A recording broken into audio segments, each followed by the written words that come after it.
গেলে এই সংসার বড়ই সুন্দর, কিন্তু আসল সত্যি এটাই যে সংসারে সবকিছু নশ্বর। যেটা কাল ছিল তা আজ নেই, যা আজ আছে তা কাল ছিল না, আর যা আজ আছে তা কালও থাকবে না। প্রত্যেক মানুষকেই যথাসময়ে কালের কাছে মাথা নত করতে হয়। এই রূপের বিনাশ করে বার্ধক্য, প্রাণের বিনাশ করে মৃত্যু, আলস্য, ঈর্ষা ধর্মের বিনাশ করে, আর ক্রোধ বিনাশ করে সম্পর্কের। কিন্তু এরকম একটা অনুভূতি আছে যা একাই সমস্ত গুণ বিনাশ করতে সক্ষম হয়, আর সেটা হলো অহংকার। তাই জ্ঞানকে নিজের কাছে আসতে দিন, কিন্তু অহংকারকে কখনোই নয়। কারণ যদি এই অহংকার আপনার কাছে চলে আসে, তাহলে জীবনে যা কিছু আপনি অর্জন করেছেন, তা সে গুণ হোক বা হোক ধন, সে বন্ধু হোক বা হোক আনন্দ, সবকিছু শেষ হয়ে যায়। রাধা রাধা। এই পাথর দেখতে পাচ্ছেন আপনি? কত গোল, কতটা চকচকে। বাচ্চাদের অনেক সময় এটা নিয়ে খেলতে ভালো লাগে, আর কেনই বা লাগবে না? কতটা সুন্দর আর মসৃণ এটা। কিন্তু আপনি কি কখনো ভেবে দেখেছেন এই পাথর আগে কি ছিল? কোনো বিশাল আকার পর্বত, কোনো বিশাল আকার পাথরের একটা বড় ভেঙে যাওয়া অংশ বিশেষ, যেটা কোনোভাবে নদীতে পড়ে নদীর ধারার সাথে বইতে থাকলো, মাটির সাথে ঘর্ষণ হলো, বালির কণার সাথে ঘর্ষণ হতে থাকলো, আর তারপর ধীরে ধীরে এই আকার পেল। এবার আমরাও এই পাথরের মতোই। তাই মনে রাখবেন, আপনার ব্যক্তিত্ব, আপনার এই স্বরূপ ঈশ্বরের দেওয়া কখনোই নয়। হ্যাঁ, প্রকৃতি অবশ্যই আপনাকে জন্ম দিয়েছেন, কিন্তু আপনি নিজে নিজের ব্যক্তিত্বের রচয়িতা, আর আপনি তা রচনা করেন কঠিন পরিস্থিতির মুখোমুখি হয়ে, সংকটের ধারা পার করে। তাই আপনিও এই পাথরের মতো নিরন্তর চেষ্টা করতে থাকুন, নিজের অস্তিত্ব বজায় রাখুন, এই অস্তিত্বকে মহান করতে থাকুন, আর আমার সাথে ভালোবেসে বলুন, রাধা রাধা। বর্ষাকালে যখন ভয়ানক বৃষ্টি হয়, তীব্র গতিতে যখন হাওয়া চলে, তখন আপনি নিশ্চয়ই দেখেছেন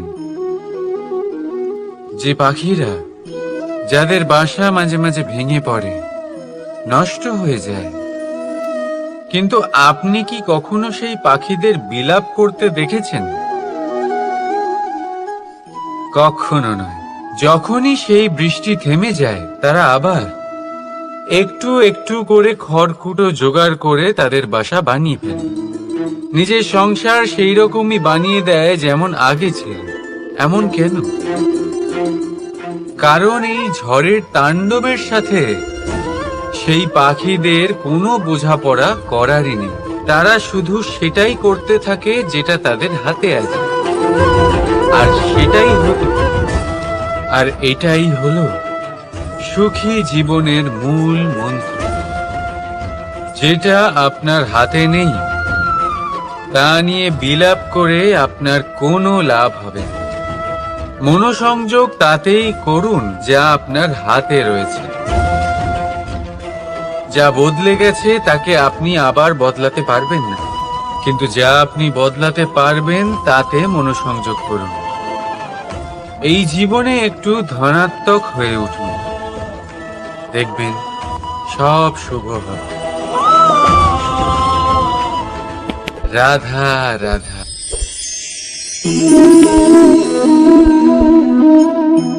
ছোটবেলায় একটা জিনিস আমি কখনো বুঝে উঠতে পারিনি। আমি সবসময় আশ্চর্য হয়ে থাকতাম যে এটা কি করে সম্ভব হতে পারে। ব্যাপারটা ছিল এরকম, আমি আমাদের গোয়াল ঘরে দেখতাম ভিন্ন ভিন্ন রং রূপের গাভী, কারোর রং কালো তো কারোর রং সাদা, কেউ খয়েরি তো কারোর রং বাদামি। এবার আমি দেখতাম কারোর কারোর শিং বড় তো কারোর এত ছোট যে দেখাই যায় না। কোনো গাভী আকারে ছোট ছিল তো কেউ একটু বড়, কিন্তু যখন সেই সব গাভী দুধ দিত তখন আমি দেখতাম সেই সব দুধ সমান, রং সমান, স্বাদ সমান, গুণও সমান, আর সমান পুষ্টিও। এবার আমি এটা বুঝতে পারতাম না। আমার দৃষ্টিতে তো সমস্ত গাভী আলাদা আলাদা ছিল। আমি ভাবলাম আমি মাকে জিজ্ঞেস করি।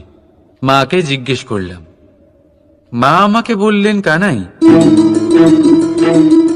রং রূপ পাল্টালেও গাভীদের বাস্তবিকতা তো পাল্টায় না, গাভী তো গাভীই থাকবে। এবার আমি এটা বুঝতে পারি না যে মানুষ এটা আত্মসাৎ কেন করতে পারে না। দেখুন, রং, রূপ, জাত, ধর্ম, ভাষা, এই সবের উপরে হলো মনুষ্যত্ব। আর মনুষ্যত্বের একটাই ধর্ম, আর সেটা হলো প্রেম। তাই এই প্রেম আপনি সকলের সাথে ভাগ করে নিন, প্রেমের সাথে সকলের সেবা করুন। এই মনুষ্যত্বর অমৃত চেখে দেখুন, আর আপনি বুঝে যাবেন যে আমরা কেউ আলাদা আলাদা নই, আমরা সবাই সমান। রাধা রাধা। সাগর, কত বিশাল হয় এই সাগর! কি না করতে পারে এই সাগর! এক মুহূর্তের মধ্যে সব ধ্বংস করে দিতে পারে, প্রলয় ডেকে আনতে পারে, সংসার মুছে ফেলতে পারে। এই সাগর জীবন জ্যোতি নিভিয়ে দিতে পারে। কিন্তু এই সাগর যা মেটাতে পারে না তা হলো একজন তৃষ্ণার্তের তৃষ্ণা। অন্যদিকে এই ঘোড়া, যা এতটাই ছোট যে গোপিনীরা একসঙ্গে অনেকগুলো নিয়ে চলতে পারে, কিন্তু এই ছোট ঘোড়া অনেকের তৃষ্ণা মেটাতে পারে। এবার বলুন, জল সাগরেও আছে, আবার এই ঘোড়াতেও। তাহলে পার্থক্য কোথায়? এখানে পার্থক্য হলো তাদের আচরণের মধ্যে। একজন মাটির মধ্যে মিষ্টি জল ধরে রাখে তো আরেকজন নিজের নোনা জলের আঘাতে যে কাউকে মাটিতে মিশিয়ে দিতে পারে। আপনি কি হতে চাইবেন? সাগরের নোনা জল হয়ে কারোর আশা চূর্ণ বিচূর্ণ করে দিতে, নাকি মিষ্টি জলের ঘোড়া হয়ে কারোর তৃষ্ণা মেটাতে? সিদ্ধান্ত আপনার। রাধা রাধা। কতবার এমন হয় আপনি কোনো কাজ করার জন্য কাউকে দায়িত্ব দেন, কিন্তু সেই ব্যক্তি সেই কাজ সম্পন্ন করতে পারে না, অসম্পূর্ণ রেখে দেয়, অথবা ঠিকভাবে করতে পারে না। এবার এই পরিস্থিতিতে কি হয়?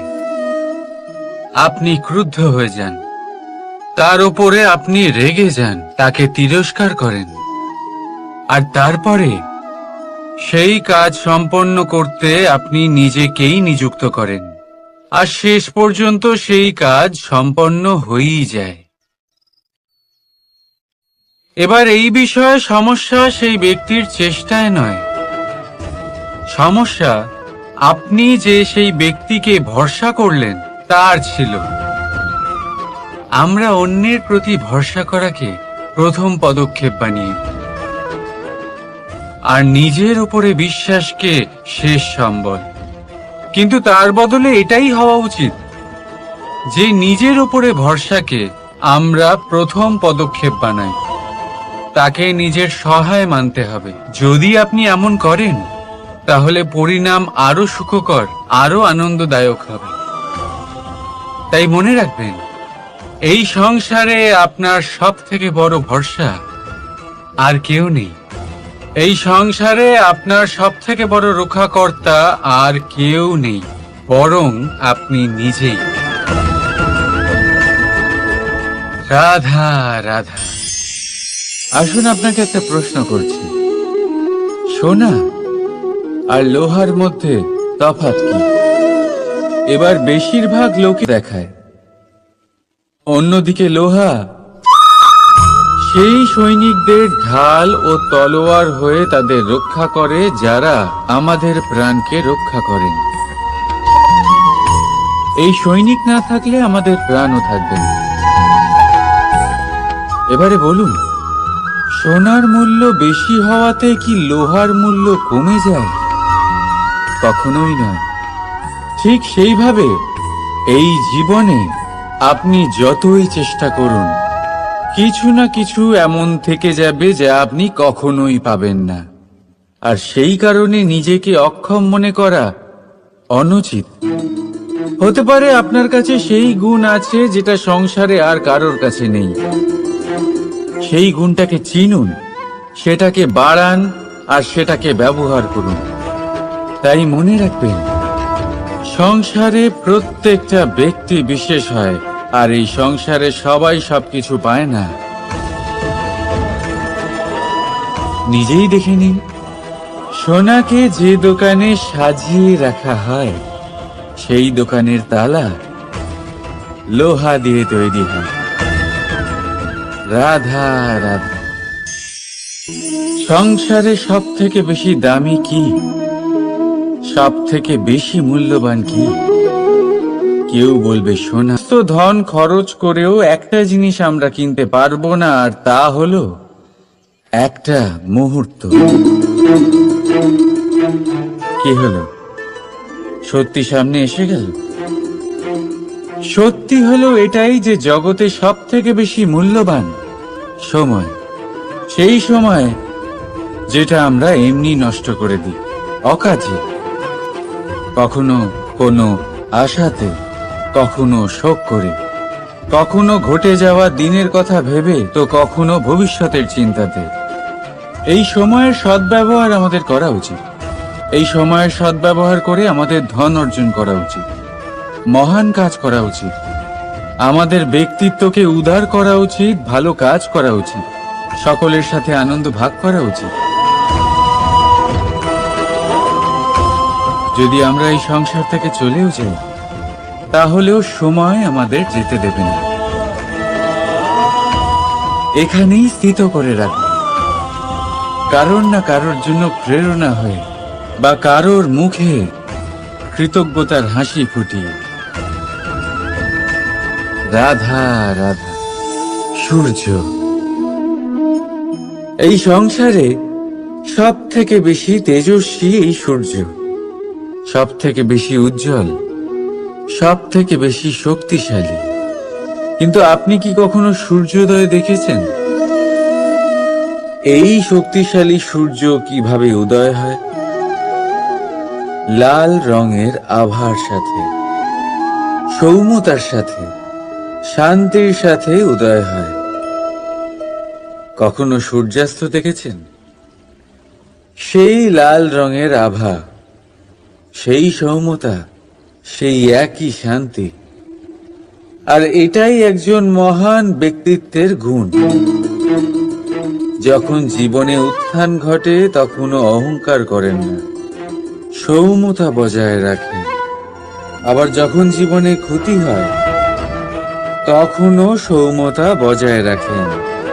যদি আপনিও চান সূর্যের মতো আপনি সম্মান পাবেন, তাহলে সূর্যের মতন হন।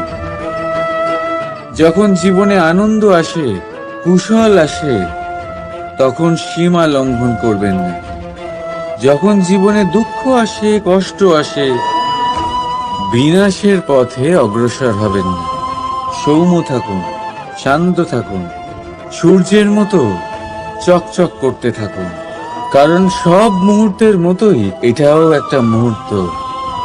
তাতে আপনি আনন্দ লাভ করুন বা পান দুঃখ, এই মুহূর্ত অবশ্যই চলে যাবে।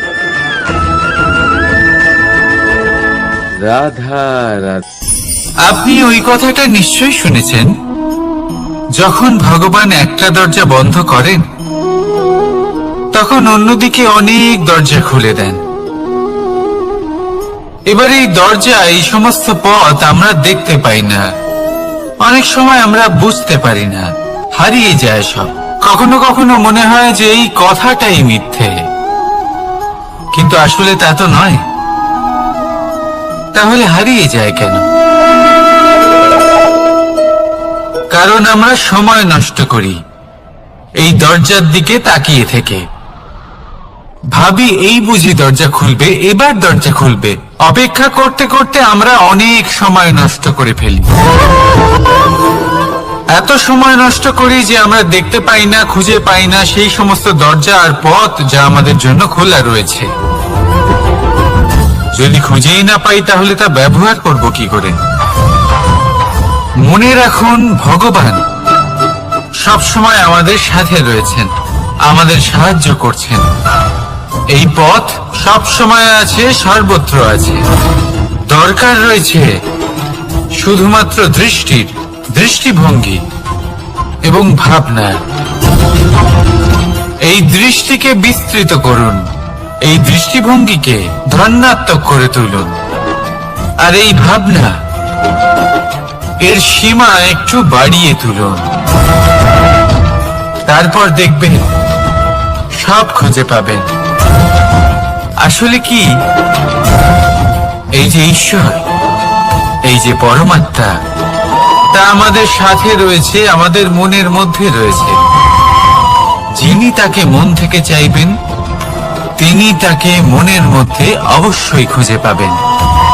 যদি উনি মন থেকে চান পথ খুঁজে পেতে, তাহলে তিনি অবশ্যই পথ খুঁজে পাবেন। তাহলে আসুন আমার সাথে ভালোবেসে বলুন, রাধা রাধা। ধর্ম। আমরা সকলে ধর্মের বিষয়ে কথা বলি, কখনো নিজের ধর্মের বিষয়, আর কখনো অন্যের ধর্মের বিষয়। কখনো আমরা অধর্ম দেখলে সেই বিষয়ে কথা বলি। অনেক রকম আলোচনা হয়, কিন্তু এই ধর্ম আসলে কি, সেটা কি কেউ বোঝে? যদি আমি আপনাকে উত্তর দিই, এই উত্তর সরল। ধর্ম হলো তাই যা মানুষকে অন্য মানুষের সাথে, সমস্ত বিশ্ব সংসারের সাথে আনন্দ সহকারে বাঁচতে শেখায়। সেই জন্য আপনি যদি কখনো কোনো ধর্মীয় স্থানে যান, সেই ধর্মীয় স্থানে গিয়ে আপনার শান্তির অনুভূতি হয়, তাই না? কিন্তু দেখুন, ধর্মের জ্ঞান থাকলেই সেই মানুষ ধর্মের পথে চলতে পারবে এমন কোনো কথা নেই। অনেক সময় সম্পর্কে যখন সংঘর্ষ বেড়ে যায়, তখন ইচ্ছের জন্ম হয়, ক্রোধের জন্ম হয়, অহংকারের জন্ম হয়, আর তারপর বিনাশ হয়ে যায় এই ধর্মের। সেই জন্য দ্বিতীয় সব থেকে গুরুত্বপূর্ণ গুণ যা আমার সারথীর মধ্যে থাকা উচিত, তা হলো ধর্মবীর হওয়া। এবার দেখতে হবে সেটাই যে কে হবে সেই ব্যক্তি যিনি এই স্বয়ম্বরে নিজের ধর্মে অটল থাকবেন।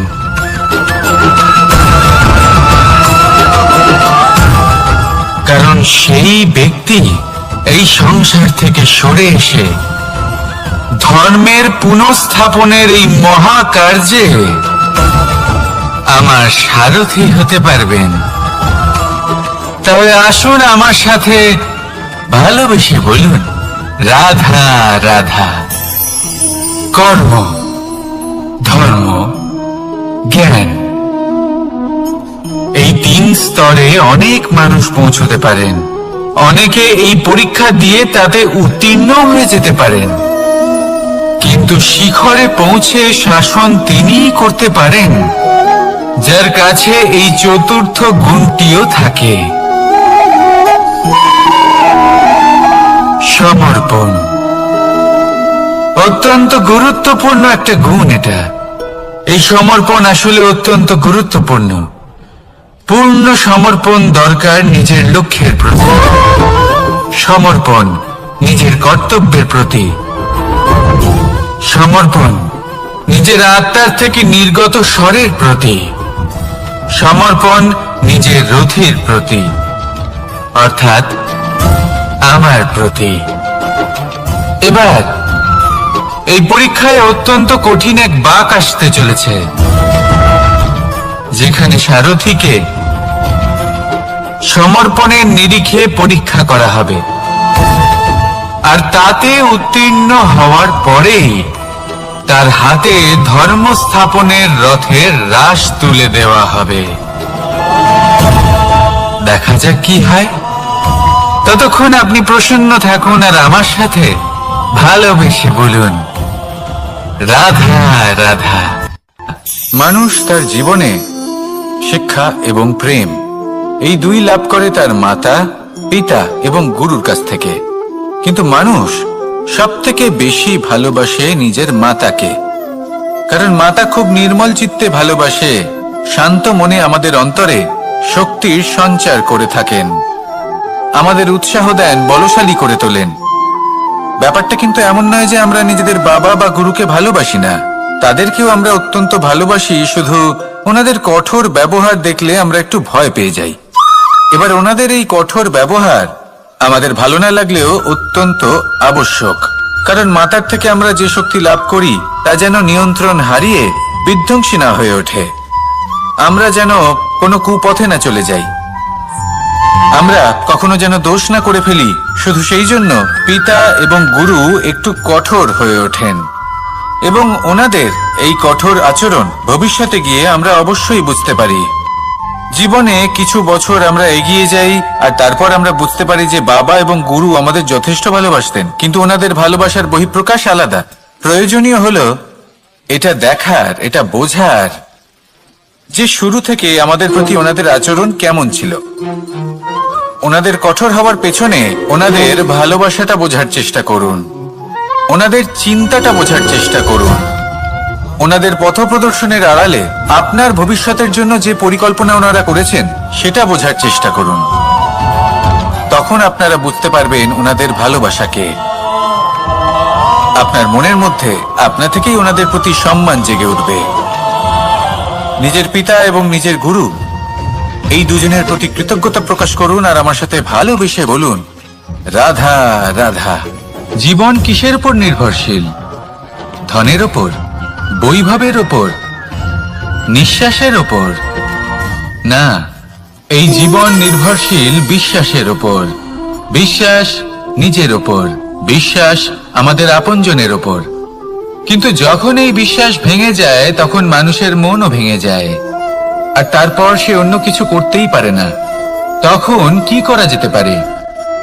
3টে কাজ আছে যা আপনি করতে পারেন। প্রথম, ভালোবাসা। যাকে আপনি ভালোবাসেন, যারা আপনাকে ভালোবাসে, ভুল যারই হোক না কেন, তার কাছে ক্ষমা চাইতে কখনোই সংকোচ বোধ করবেন না। দ্বিতীয় হলো বিশ্বাস। যারা আপনাকে ভালোবাসেন, আপনাকে বিশ্বাস করেন, তাদের বিশ্বাস কখনো ভাঙবেন না। তৃতীয় হলো আশা। যারা আপনাকে ভালোবাসেন, আপনাকে বিশ্বাস করেন, তাদের আশা আপনার সাথে জড়িত, তাদের থেকে কখনো কিচ্ছু লুকোবেন না। এই 3টে কাজ করুন আর এই জীবন সুপ্রসন্ন হয়ে বলবে, রাধা রাধা। মানুষের জীবনে 2 ধরনের আবেগ থাকে যা চিরকাল তার সাথে বসবাস করে। প্রথম, স্বপ্ন। দ্বিতীয়, অজুহাত। মানুষ হাজার হাজার স্বপ্ন দেখতে পারে। আমাকে এই কাজ করতে হবে, আমাকে ওখানে ঘুরতে যেতে হবে, আমার জীবনে এই অসম্ভব কাজ বাস্তবায়িত করে দেখাতে হবে, আদি ইত্যাদি। এবার ঠিক যেমন স্বপ্ন দেখেন সেইভাবে অজুহাতও খুঁজে নিয়ে আসেন। আমি এই স্বপ্ন পূরণ করতে পারলাম না, কারণ আমাকে কেউ সাহায্যই করল না, কারণ আমি দুর্বল হয়ে পড়েছিলাম, কারণ আমার কাছে সময়ই ছিল না, আদি ইত্যাদি। এবার সাফল্য এবং অসফলতার মাঝখানে এই ধরনের সংঘর্ষ হতে থাকে। সাফল্য তখন লাভ করা সম্ভব যখন আপনার স্বপ্ন আপনার অজুহাতের থেকে অনেক বড় হয়, আর অসফলতা তখন পাবেন যখন আপনার অজুহাত আপনার স্বপ্নের থেকে অনেক বড় হয়। আপনি যদি সাফল্য লাভ করতে চান তাহলে চেষ্টা করতে থাকুন, পরিশ্রম করুন। যদি অসফল হন তাহলে ভয়ভীত হওয়ার কোনো প্রয়োজন নেই। নিজের ভুল বুঝুন, তাকে শুধরে নিন, আবার চেষ্টা করুন। কিন্তু যদি নিজের জীবনে অজুহাত নিয়ে আসেন তখন স্বপ্ন কখনো পূরণ হবে না। আসুন আমার সাথে ভালোবেসে বলুন, রাধা রাধা। ভয়ের সাথে আমরা সবাই পরিচিত, কষ্টও আমরা সবাই পেয়েছি। কখনো কখনো আমরা অসুস্থ হয়ে পড়ি, আর এমন সময় হলে মাতার মমতা, কখনো বাবার স্নেহ, কখনো বন্ধুদের পাশে থাকার অনুভূতি আমাদের রোগ নিরাময়ে সাহায্য করে। কখনো যদি আমরা নিরাশ হয়ে পড়ি, তখন যদি আমাদের কোনো আপনজন আমাদের দুটো ভালো কথা বলে, তখন আমাদের মনোবল বেড়ে যায়। ঠিক তেমন সংসারের এই রঙ্গমঞ্চে যদি আপনি পীড়িত অনুভব করেন,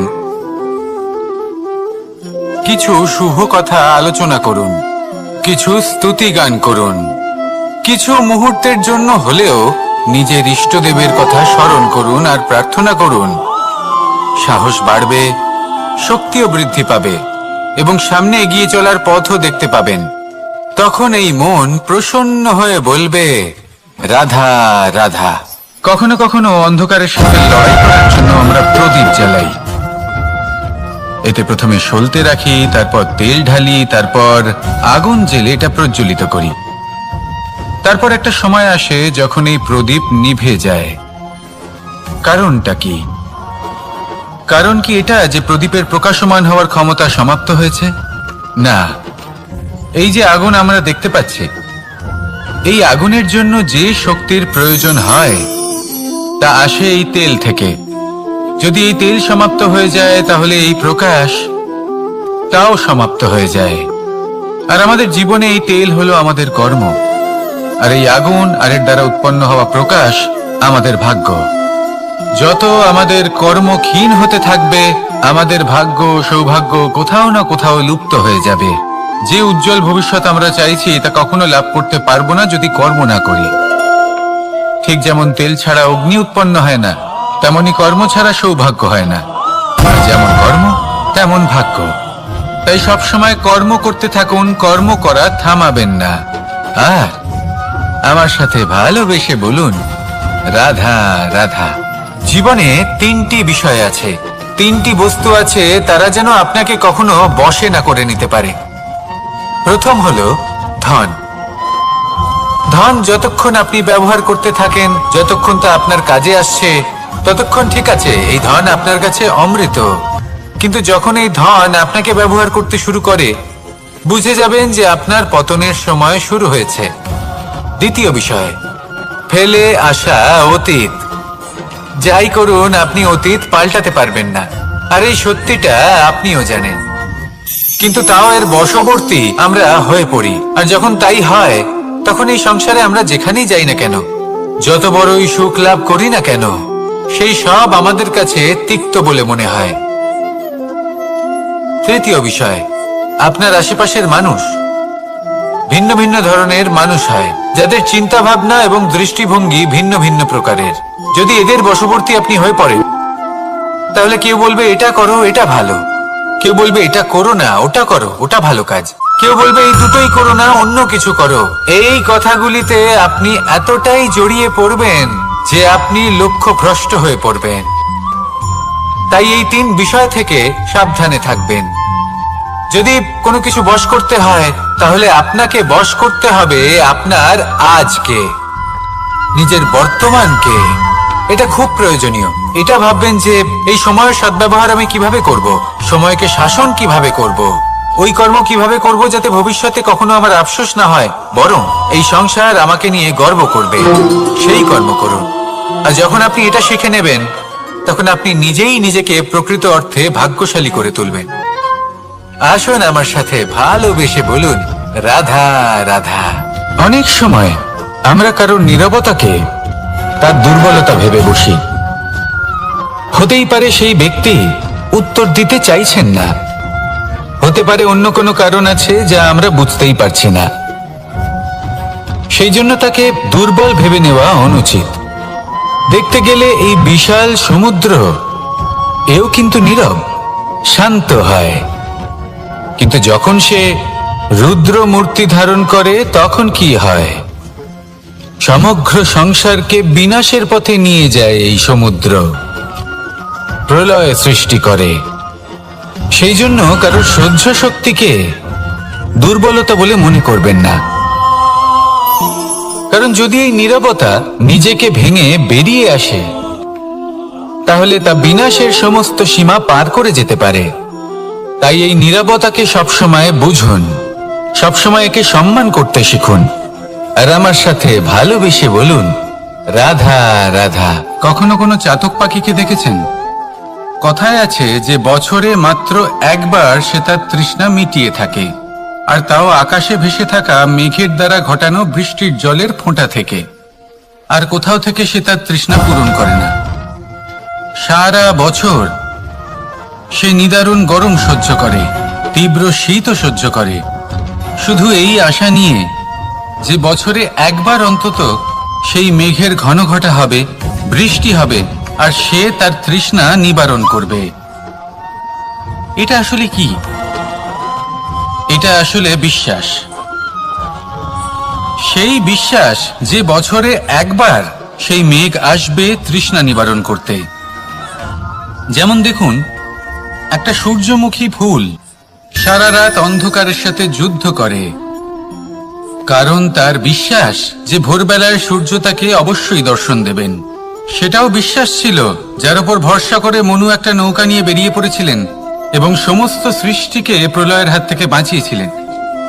সেটাও ছিল ভালোবাসার প্রতি বিশ্বাস, যার উপর ভরসা করে বানর এবং ভাল্লুক সেনা নিয়ে শ্রীরাম আক্রমণ করেছিলেন সমস্ত বরদানপ্রাপ্ত অসুরগণ এবং রাক্ষসগণের লঙ্কায় এবং জয় লাভ করেছিলেন। এই বিশ্বাসই হলো এই বিশ্বের আশা। বিশ্বাস রাখুন যে আপনি হলেন সর্বশ্রেষ্ঠ এবং শুধুই নিজের কর্ম করতে থাকুন। এই বিশ্বাসের আশাই আপনাকে প্রতি মুহূর্তে বল প্রদান করবে। এ হলো আমার বিশ্বাস। আসুন আর আমার সাথে ভালোবেসে বলুন, রাধা রাধা। যোগাসন। যোগাসনে আসন অত্যন্ত গুরুত্বপূর্ণ। এবার আমি বলবো সবথেকে শ্রেষ্ঠ আসন কোনটি। আশ্বাস। নিজেকে আশ্বস্ত করতে থাকুন যে আমি আছি, সব ঠিক হবে, যা হচ্ছে ভালোর জন্য হচ্ছে। এই আশ্বাস আপনাকে জীবনে এমন ধনাত্মক বিশ্বাস দেবে যে আপনি বড় বড় সমস্যার সমাধান করতে পারবেন। এবার যদি কথা বলি সবথেকে কঠিন সময়ের, তাহলে সেটা হলো বিচ্ছেদের। যা মা সীতাকে সহ্য করতে হয়েছে শ্রীরামের জন্য, রাধা কৃষ্ণকেও সহ্য করতে হয়েছে। যে ব্যক্তি বিচ্ছেদের সময় সঠিক পথে চলে এসেছে, সে জীবনে অনেক শ্রেষ্ঠ স্থানে অবশ্যই পৌঁছতে পারবে। এবার যদি কথা বলি সবথেকে জরুরি এবং গুরুত্বপূর্ণ সময়ের, তাহলে সেটা হলো সংযোগ। সকলকে সাহায্য করতে থাকুন। আপনি অন্যদের সাহায্য করে তাদের যত আনন্দ দিতে পারবেন, ততটাই আনন্দ আপনারও জীবনে অবশ্যই আসবে। আসুন আর আমার সাথে ভালোবেসে বলুন, রাধা রাধা। সংসারে সকলে উঁচুতে উঠতে চায়, কেউ নত হতে চায় না। সবাই এটা মনে করে যে নত হওয়ার অর্থ হলো তাদের আত্মসম্মান এবং অহংবোধের বিরুদ্ধাচরণ করা। তাদের মনে হয় যে যদি আমরা নত হই, সংসার আমাদের দুর্বল মনে করবে, তাদের শৌর্য এবং তাদের ব্যক্তিত্বের অপমান হবে। কিন্তু এটা কি সত্যি? প্রত্যেকবার নত হওয়ার অর্থ কি সম্মানহানি হওয়া? কখনোই নয়। আপনি নিজের জীবনকেই দেখে নিন। আপনার কোনো অমূল্য জিনিস যদি নিচে পড়ে যায়, তাহলে তাকে কিভাবে তোলেন? সেই বস্তুকে তোলার জন্য আপনাকে নত হতেই হবে। আপনি বড়দের আশীর্বাদ কিভাবে লাভ করেন? আপনি নত হয়ে তবেই তাদের আশীর্বাদ লাভ করতে পারেন, তাই না? ভেবে দেখুন, আপনি একটা পথে হাঁটছেন, আপনি দেখতে চাইছেন যে আপনি সঠিক পথে হাঁটছেন কিনা, পায়ের নিচে কাঁটা পড়ে আছে কিনা। কিভাবে দেখবেন? আপনাকে সেই মাথা নত করেই দেখতে হবে। এর অর্থ কি? অর্থ খুব সহজ। প্রত্যেকবার নত হওয়া অনুচিত নয়, সেটা কোনোভাবেই সম্মানহানি নয়। পরিস্থিতি অনুসারে এবং যেখানে প্রয়োজন আপনি নত হতে শিখে গেলে আপনি অনেক কিছুই লাভ করতে পারবেন। জ্ঞান, মান, গুণ, বিশ্বাস। সেই জন্য প্রয়োজন এবং পরিস্থিতি অনুসারে নত হতে শিখুন, এতে অনুচিত কিছুই নেই। আত্মসম্মান থাকা অত্যন্ত প্রয়োজনীয়, কিন্তু তা যেন কখনো অহংকারে পরিণত না হয়। এই বিষয়ে অবশ্যই নজর রাখবেন এবং আমার সাথে ভালোবেসে বলবেন, রাধা রাধা। আমাদের জীবনে অনেক ধরনের ব্যক্তি এসে থাকেন। কেউ কেউ আমাদের সাথে থেকে যান, কেউ আমাদের থেকে দূরে চলে যান। কেউ ভালো মানুষ হন, কেউ খারাপ মানুষ। কিন্তু আমরা সবসময় সেই সময়টাকে নিয়ে দুঃখ প্রকাশ করি যখন আমাদের জীবনে কোনো খারাপ ব্যক্তি প্রবেশ করেন। তারা আমাদের খারাপ অনুভূতি দেন, দুঃখ দেন, কষ্ট দেন। আমরা সবাই তাকে ভালো মন্দ কথা বলি। কিন্তু কেন? এমন বিভিন্ন ধরনের মানুষ, খারাপ মানুষ, ভালো মানুষ সবার জীবনেই আসেন এবং সকলকেই একটা অমূল্য শিক্ষা দান করে যান। এবার আপনি নিজেই ভেবে দেখুন, জীবনে যখন প্রথমবার আপনি আগুন স্পর্শ করেছিলেন তখন আপনি একটা শিক্ষা লাভ করেছিলেন যে আমাকে আগুনের থেকে একটু দূরে থাকতে হবে। তারপর আস্তে আস্তে আপনি শিখলেন যে কিভাবে এই আগুনকে নিয়ন্ত্রণে রাখতে হবে। তারপর আপনি শিখলেন যে কিভাবে নিজের জীবনে তাকে প্রয়োগ করতে হবে, তা সে অন্ধকারে প্রকাশ লাভ করার জন্য হোক বা খাবার বানানোর জন্য। সেইভাবেই কোনো খারাপ ব্যক্তি যখন আপনার জীবনে আসে কোনো শিক্ষা দিয়ে যান, তার প্রতি কৃতজ্ঞ থাকুন। তার বিষয় খারাপ ভাবার বা খারাপ অনুভূতি নিয়ে থাকার কোনো প্রয়োজন নেই। সেই শিক্ষা লাভ করুন, ইতিবাচক মনোভাব নিয়ে জীবনের সামনে এগোতে থাকুন। কেউ নেই যিনি আপনাকে বাধা দিতে পারেন। আসুন আমার সাথে ভালোবেসে বলুন, রাধা রাধা। অনেক সময় আমরা জীবনে অনেক মানুষকে এমন বলতে শুনে থাকি যে আমি অসফল হয়েছি কারণ আমার সময় ভালো যাচ্ছিল না। আমি এই জিনিসটা লাভ করতে চাইছিলাম কিন্তু করতে পারলাম না কারণ আমার সময়টা ভালো যাচ্ছিল না। আমি আমার জীবনে ওই মহান কাজটা করতে চাইছিলাম কিন্তু করতে পারলাম না। কেন? কারণ আমার সময়টা ভালো যাচ্ছিল না। কিন্তু যে মুহূর্তে ভালো সময় আমার জীবনে আসবে আমি সব কিছু প্রাপ্ত করব। এমন প্রায় প্রত্যেকেই বলেন। আসুন একটা কথা বোঝা যাক। একজন মালিকে দেখুন, সে প্রত্যেক দিন গাছের সেবা করে, তাকে জল দেয়, তার যত্ন আত্তি করে। কেন? প্রত্যেক দিন সেই গাছ ফল দেয় না। সঠিক সময় এলে তবেই সেই গাছ ফল দেয়, কিন্তু প্রত্যেক দিন মালি তার সেবা করে, তাকে যত্ন করে। শুধুমাত্র তখন করে না যখন সেই গাছ ফল দিতে সক্ষম। আর যদি মালি গাছের যত্ন প্রতিদিন না করে তাহলে হয়তো সেই গাছ ফল দিতেই পারবে না। এটাই হলো আমাদের জন্য একটা শিক্ষা। যখন সময় আমাদের জন্য অপেক্ষা করে না তখন আপনি সময়ের জন্য কেন অপেক্ষা করছেন? ভালো সময়ের জন্য অপেক্ষা করবেন না। ভালো এবং শুভ কর্ম দ্বারা ভালো সময়কে নিজের কাছে টেনে আনুন। নিরন্তর কর্ম করুন, পরিশ্রম করতে থাকুন। শুভ সময় আপনা থেকেই আপনার কাছে আসবে। আসুন আমার সাথে ভালোবেসে বলুন, রাধা রাধা।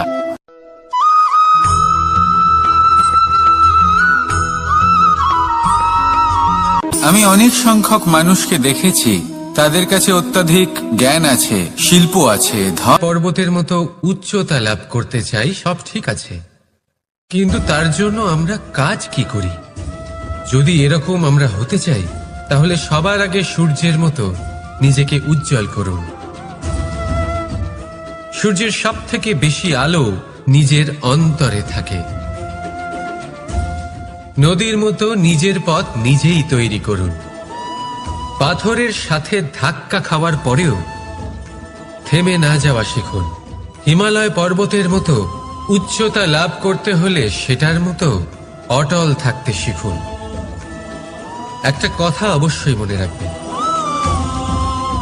নিজেকে জ্বালাবেন, তবেই সংসারকে আলোকিত করতে পারবেন। রাধা রাধা।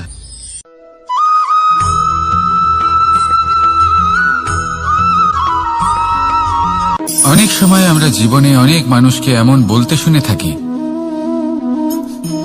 যে আমি অসফল হয়েছি কারণ আমার সময় ভালো যাচ্ছিল না। আমি এই জিনিসটা লাভ করতে চাইছিলাম কিন্তু করতে পারলাম না কারণ আমার সময়টা ভালো যাচ্ছিল না। আমি আমার জীবনে ওই মহান কাজটা করতে চাইছিলাম কিন্তু করতে পারলাম না। কেন?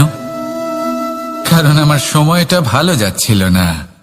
কিন্তু যে মুহূর্তে ভালো সময় আমার জীবনে আসবে আমি সব কিছু প্রাপ্ত করব।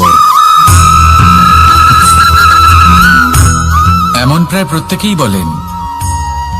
আসুন একটা কথা বোঝা যাক। একজন মালিকে দেখুন, সে প্রত্যেক দিন গাছের সেবা করে, তাকে জল দেয়, তার যত্ন আত্তি করে। কেন? প্রত্যেক দিন সেই গাছ ফল দেয় না। সঠিক সময় এলে তবেই সেই গাছ ফল দেয়, কিন্তু প্রত্যেক দিন মালি তার সেবা করে, তাকে যত্ন করে। শুধুমাত্র তখন করে না যখন সেই গাছ ফল দিতে সক্ষম। আর যদি মালি গাছের যত্ন প্রতিদিন না করে তাহলে হয়তো সেই গাছ ফল দিতেই পারবে না। এটাই হলো আমাদের জন্য একটা শিক্ষা। যখন সময় আমাদের জন্য অপেক্ষা করে না তখন আপনি সময়ের জন্য কেন অপেক্ষা করছেন? ভালো সময়ের জন্য অপেক্ষা করবেন না। ভালো এবং শুভ কর্ম দ্বারা ভালো সময়কে নিজের কাছে টেনে আনুন।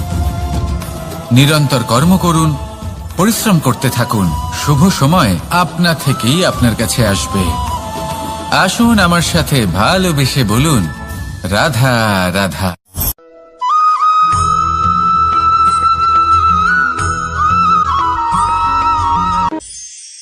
প্রতীক্ষা, প্রয়াস, এই দুই জীবনের অভিন্ন অঙ্গ। দেখতে গেলে আমরা জীবনে কারোর না কারোর প্রতীক্ষা অবশ্যই করি। সে কোনো ব্যক্তি হোক বা সময় হোক বা কোনো ভাবনা, সবকিছুই হতে পারে। আর দেখতে গেলে সব সময় কেউ না কেউ কিছু প্রয়াসও করে চলেছে। যেমন সাফল্য আসার প্রতীক্ষা, বিফলতা যাতে না আসে তার জন্য প্রয়াস। সুখ আসার প্রতীক্ষা, দুঃখ যাতে না আসে তার জন্য প্রয়াস। এবার প্রতীক্ষা আর প্রয়াসের মধ্যে এক ঘনিষ্ঠ সম্পর্ক রয়েছে, আর তা হলো যিনি প্রতীক্ষা করেন তিনি ঠিক তাই পান যা একজন প্রয়াস করা ব্যক্তি পেছনে ফেলে আসে। তাই প্রতীক্ষা নয়, প্রয়াস করুন। এই প্রয়াসের মধ্যেই সুখের চাবিকাঠি রয়েছে। রাধা রাধা।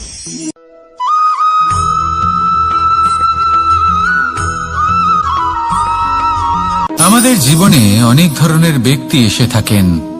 কেউ কেউ আমাদের সাথে থেকে যান, কেউ আমাদের থেকে দূরে চলে যান। কেউ ভালো মানুষ হন, কেউ খারাপ মানুষ। কিন্তু আমরা সবসময় সেই সময়টাকে নিয়ে দুঃখ প্রকাশ করি যখন আমাদের জীবনে কোনো খারাপ ব্যক্তি প্রবেশ করেন। তারা আমাদের খারাপ অনুভূতি দেন, দুঃখ দেন, কষ্ট দেন। আমরা সবাই তাকে ভালো মন্দ কথা বলি। কিন্তু কেন?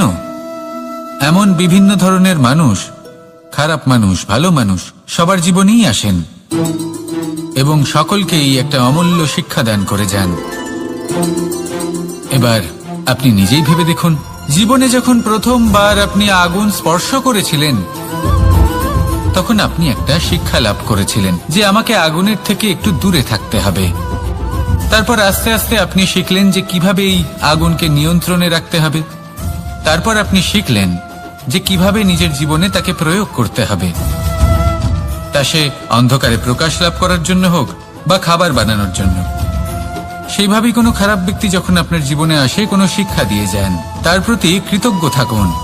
তার বিষয় খারাপ ভাবার বা খারাপ অনুভূতি নিয়ে থাকার কোনো প্রয়োজন নেই। সেই শিক্ষা লাভ করুন, ইতিবাচক মনোভাব নিয়ে জীবনের সামনে এগোতে থাকুন। কেউ নেই যিনি আপনাকে বাধা দিতে পারেন। আসুন আমার সাথে ভালোবেসে বলুন, রাধা রাধা।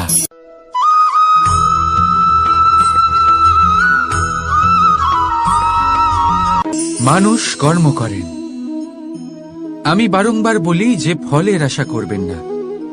তাও মানুষ কোথাও না কোথাও নিজের কর্মের বদলে কোনো না কোনো ফলের আশা অবশ্যই রাখেন। কখনো তিনি সফল হন, কখনো অসফল। সেই জন্যই আমি বলি যে ফলের আশা কখনো রাখবেন না, কারণ সাফল্য বা অসফলতা মনের মধ্যে রাখলে কখনো কোনো লাভ হয় না।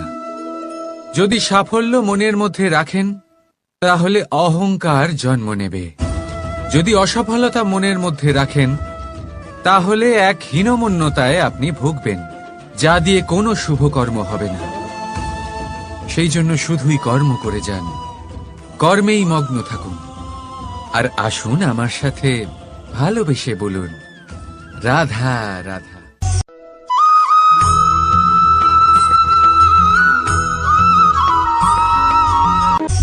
বন্ধু আর শত্রু প্রত্যেকের জীবনের একটা বড় অংশ এর উপরে নির্ভরশীল হয়ে থাকে। আপনার জীবনে সফলতা আর অসফলতাও এর উপরে নির্ভরশীল। কিন্তু এই বন্ধু এবং শত্রুদের খুঁজে পাওয়ার জন্য আপনাদের বাইরে যাওয়ার প্রয়োজন নেই, কারণ এরা স্বয়ং আপনার ভেতরেই আছে। আপনি যদি বিনম্র থাকেন, যদি আপনি নিরন্তর প্রয়াস করতে পারেন, তাহলে আপনার কোনো বন্ধুর প্রয়োজন নেই। যদি আপনার মধ্যে অহংকার থাকে, যদি প্রতি কথায় আপনার মধ্যে ক্রোধ উৎপন্ন হয়, তাহলে আপনার শত্রুর কোনো প্রয়োজনই নেই। নিজের অন্তরের এই বন্ধু ও শত্রুকে চিনুন, আর আমার সাথে ভালোবেসে বলুন, রাধা রাধা।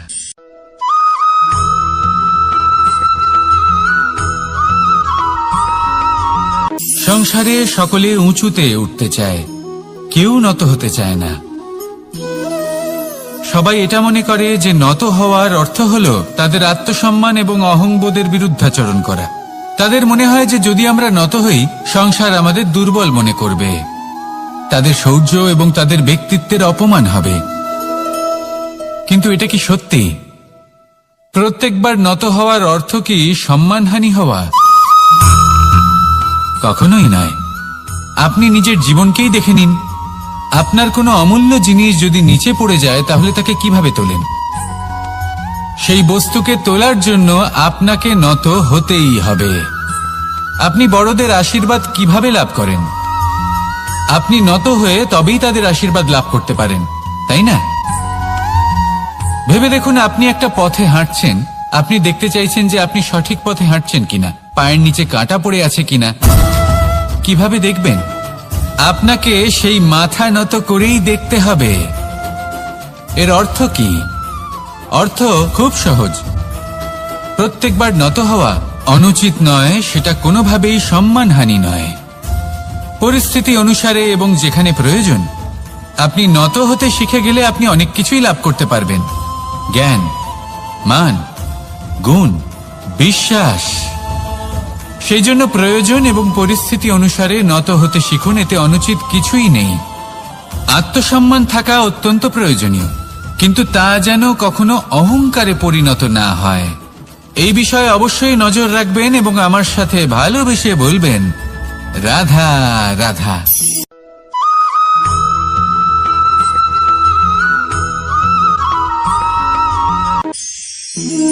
একে চিনতে পারলেন?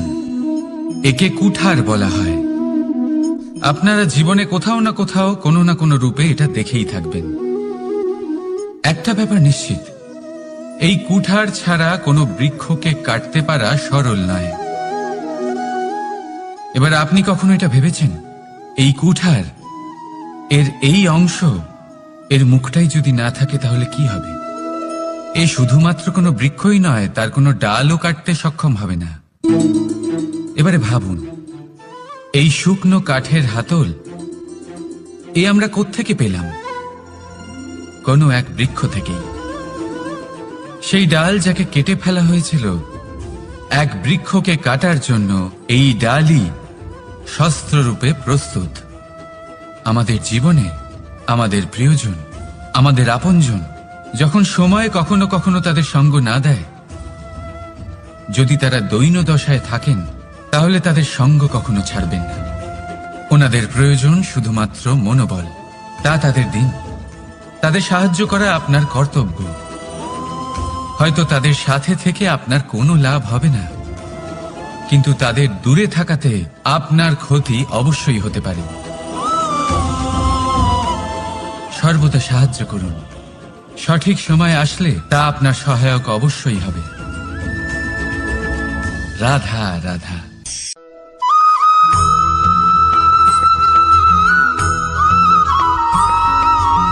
যোগাসন। এই আগুনের জন্য যে শক্তির প্রয়োজন হয় তা আসে এই তেল থেকে। যদি এই তেল সমাপ্ত হয়ে যায় তাহলে এই প্রকাশ তাও সমাপ্ত হয়ে যায়। আর আমাদের জীবনে এই তেল হলো আমাদের কর্ম, আর এই আগুন আর এর দ্বারা উৎপন্ন হওয়া প্রকাশ আমাদের ভাগ্য। যত আমাদের কর্ম ক্ষীণ হতে থাকবে, আমাদের ভাগ্য সৌভাগ্য কোথাও না কোথাও লুপ্ত হয়ে যাবে। যে উজ্জ্বল ভবিষ্যৎ আমরা চাইছি তা কখনো লাভ করতে পারবো না যদি কর্ম না করি। ঠিক যেমন তেল ছাড়া অগ্নি উৎপন্ন হয় না, তেমনি কর্ম ছাড়া সৌভাগ্য হয় না। আর যেমন কর্ম তেমন ভাগ্য। তাই সবসময় কর্ম করতে থাকুন, কর্ম করা থামাবেন না। আর আমার সাথে ভালোবেসে বলুন রাধা রাধা।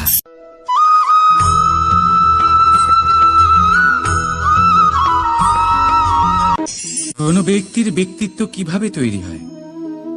আপনার কি মনে হয় যে ব্যক্তি জন্ম থেকে তার স্বভাব নিয়ে জন্মায়, নাকি আপনার মনে হয় যে এই প্রকৃতি ব্যক্তির জন্য তার নিয়তি রচনা করে? না, এরকম একেবারেই হয় না। আমি আপনাকে বোঝাচ্ছি। যখনই বৃষ্টি পড়ে কোনো বিন্দুর দিকে দেখবেন। এবার এই বিন্দু যেখানে পড়ছে তার উপরে নির্ভর করছে তারপর কি হবে। যদি এই বিন্দু পড়ে কোনো ক্ষেতের ওপরে, তাহলে কোনো নতুন ফসলের জন্ম দেবে। যদি সে গরম কড়াইতে পড়ে তাহলে বাষ্পীত হবে। যদি সে কোনো সাপের মুখের ভেতরে পড়ে তাহলে বিষ তৈরি হবে। ঝিনুকের ভেতরে পড়লে মুক্তো তৈরি হবে। যদি কোনো পাতার ওপরে পড়ে তাহলে শিশির তৈরি হবে। একই বিন্দু, কিন্তু তার সঙ্গত তার ভবিষ্যৎ এবং ব্যক্তিত্ব নির্ধারণ করবে। এবার এটা তো শুধুমাত্র এক বিন্দু। তার কাজ হলো শুধুমাত্র পড়া। কোথায় সেটা সেও নির্ধারণ করতে পারে না। কিন্তু আপনি হলেন মানুষ। আপনি বাছাই করতে পারবেন যে আপনার সঙ্গী কারা হবে, কাদের সাথে আপনি মেলামেশা করে বড় হবেন। তাই তা ভালোভাবে করুন, কারণ এই নির্বাচন আপনার হাতে। কারণ এই জীবন আপনার, ভবিষ্যৎ আপনার। এবার আপনি মহান হতে চান কি না তার নির্ণয় আপনাকেই করতে হবে। আসুন আমার সাথে ভালোবেসে বলুন রাধা রাধা।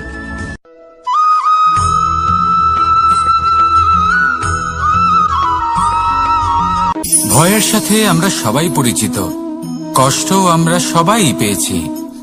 কখনো কখনো আমরা অসুস্থ হয়ে পড়ি, আর এমন সময় হলে মাতার মমতা, কখনো বাবার স্নেহ, কখনো বন্ধুদের পাশে থাকার অনুভূতি আমাদের রোগ নিরাময়ে সাহায্য করে।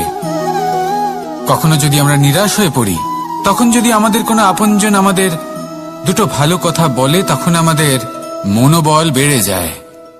ঠিক তেমন সংসারের এই রঙ্গমঞ্চে যদি আপনি পীড়িত অনুভব করেন, কিছু শুভ কথা আলোচনা করুন, কিছু স্তুতি গান করুন, কিছু মুহূর্তের জন্য হলেও নিজের ইষ্টদেবের কথা স্মরণ করুন আর প্রার্থনা করুন। সাহস বাড়বে, শক্তিও বৃদ্ধি পাবে এবং সামনে এগিয়ে চলার পথও দেখতে পাবেন। তখন এই মন প্রসন্ন হয়ে বলবে রাধা রাধা।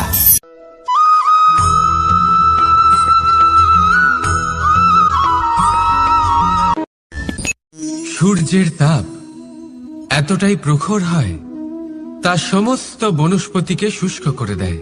পুকুর হোক, নদী হোক, সরোবর হোক, সমস্ত শুষ্ক হয়ে যায়। কিন্তু আপনি কখনো শুনেছেন সূর্যের তাপে সমুদ্র শুকিয়ে গেছে? এমন কখনোই হয় না। আর এর পেছনেই লুকিয়ে রয়েছে এক অমূল্য জীবনের শিক্ষা। সমুদ্রের মতো নিজেকে ধৈর্যশীল করে তুললে, নিজেকে সংযমী করে তুললে সূর্যের তাপ আপনার কোনো ক্ষতি করতে পারবে না। আপনার অন্তর থেকে সেই তাপ বাষ্পায়িত হয়ে মেঘ তৈরি হয়ে সূর্যকে ঢেকে দেবে, আর তারপর হবে শুধু সাফল্যের বৃষ্টি। তাহলে আসুন আর আমার সাথে ধৈর্যের সাথে বলুন, রাধা রাধা।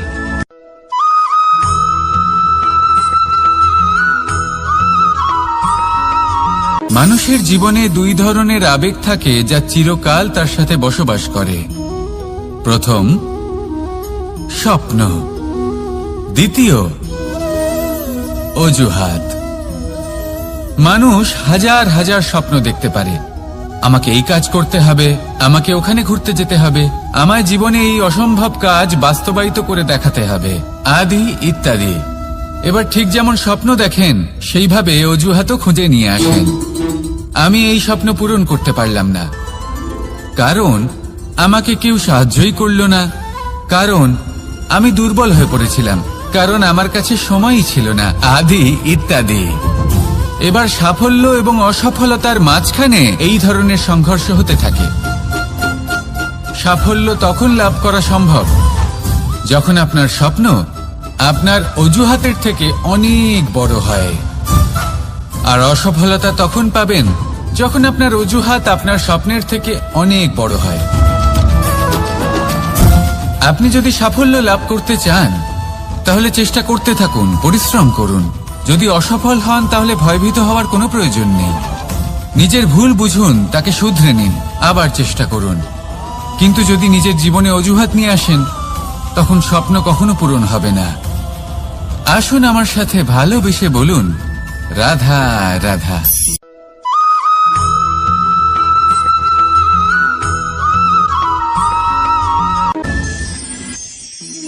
মানুষ অসুস্থ কেন হন? শারীরিক দুর্বলতার কারণে? না, মানুষ অসুস্থ হন তার মানসিকতার কারণে, তার বিবেকের কারণে, তার কর্মের কারণে, তার ক্রোধের কারণে। আর যখন কেউ সুস্থ হন, ঠিক হয়ে যান, তার মানে এটা নয় যে শুধু ওষুধের জন্য তিনি সুস্থ হয়েছেন। না, এটা কারোর তার প্রতি প্রেমের প্রভাব, বিশ্বাসের প্রভাব, সম্বলের প্রভাব। শুধুমাত্র ওষুধ দিয়ে কিছুই হয় না। যদি মনে প্রেম থাকে, বিবেক থাকে, বিশ্বাস থাকে, সম্বল থাকে, তবেই সেই ওষুধ কাজ করতে পারে। তাই মনে রাখবেন, এই জীবন হলো অত্যন্ত ছোট। মনে প্রেম ভাব রাখুন, মিত্রতা করুন, শত্রুতা নয়। ভালোবাসুন, বিদ্বেষ নয়। আর এই ভালোবাসার সাথেই বলুন, রাধা রাধা।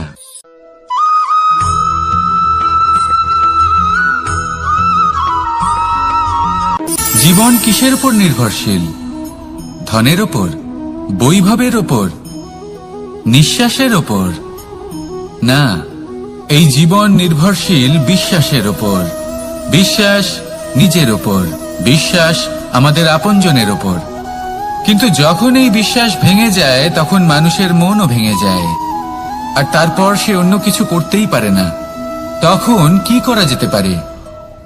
3টে কাজ আছে যা আপনি করতে পারেন। প্রথম, ভালোবাসা। যাকে আপনি ভালোবাসেন, যারা আপনাকে ভালোবাসে, ভুল যারই হোক না কেন, তার কাছে ক্ষমা চাইতে কখনোই সংকোচ বোধ করবেন না। দ্বিতীয় হলো বিশ্বাস। যারা আপনাকে ভালোবাসেন, আপনাকে বিশ্বাস করেন, তাদের বিশ্বাস কখনো ভাঙবেন না। তৃতীয় হলো আশা। যারা আপনাকে ভালোবাসেন, আপনাকে বিশ্বাস করেন, তাদের আশা আপনার সাথে জড়িত। তাদের থেকে কখনো কিচ্ছু লুকোবেন না।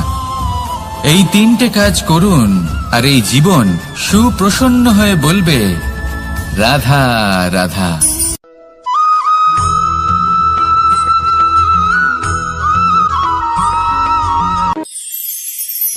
মানুষ জীবনে সব সময় চিন্তা করে, ভাবতে থাকে যে তার জীবনে কতই না সমস্যা। তারপরে নিজের আশেপাশে দেখে আর ভাবে যে সবাই কত প্রসন্ন, শুধু আমার জীবনেই সমস্যা আছে। কিন্তু বিষয়টা তা নয়। শুধু প্রত্যেক ব্যক্তিরই নয়, প্রত্যেক প্রাণীরও জীবনে সমস্যা আছে। এবার মানুষ একটা পাখিকে দেখে এটাই ভাবে যে এদের জীবন কতটা সহজ। কোনো দেশেরই সীমারেখা এদের ওপর লাগু হয় না। কোথায় থাকবে সেই নিয়েও কোনো ভাবনা নেই। কত শান্তির জীবন এদের। তারপর সে একটা পিঁপড়েকে দেখে আর এটা ভাবে, কি অসাধারণ, এদের তো সারা জীবনই মাটির উপরেই অতিবাহিত হয়, খাবারটাও মাটিতেই পেয়ে যায়। কি শান্তির জীবন এদের। কিন্তু যখন কোনো ঝড় আসে তখন সবার আগে সেই পাখির বাসাটাই ঝড়ে ভেঙে যায়। এই পাখি যে শাখাতেই গিয়ে বসে পড়ুক, তাদের উপর সবসময় সংকট থাকে যে ওপর থেকে কোনো বড় পাখি এসে তাদের উপর প্রহার না করে, তারা নিজেদের প্রাণ না হারায়। আর যদি কথা বলি পিঁপড়েকে নিয়ে, এদের উপর সবসময় সংকট থাকে যে কোনোভাবে বাতাস বা জল এদের ভাসিয়ে না নিয়ে যায়, কোনো প্রাণী ওকে পা দিয়ে পিষে না দেয়, এই পিঁপড়ে পিষ্ট হয়ে না মারা যায়। দেখুন, সমস্যা প্রত্যেকের জীবনে রয়েছে আর এই সমস্যা আসতেই থাকবে। এর অর্থ এটা নয় যে এই সমস্যার সম্মুখীন হওয়া যায় না, এর সমাধানও সম্ভব নয়। প্রত্যেক সমস্যার সমাধান অবশ্যই আছে, শুধু শান্ত মনে সেটা খুঁজে বের করতে হবে। তাহলে সেটাই করুন, প্রত্যেক সমস্যার সমাধান করতে থাকুন। যত সমাধান করবেন জীবন আনন্দময় হয়ে উঠবে। যদি সমাধান না করেন তাহলে আজীবন দুঃখই পেতে থাকবেন। আসুন আমার সাথে ভালোবেসে বলুন, রাধা রাধা।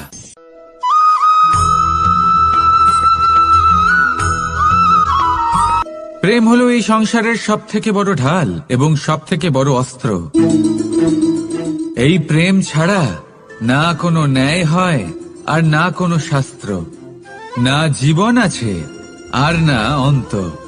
এবার যদি এই প্রেম মনের মধ্যে বাস করতে শুরু করে তাহলে কখনো কোনো সমস্যাই হবে না, আর যদি হয়েও থাকে তাহলে তা স্থায়ী হবে না। এই প্রেম কি না করতে পারে?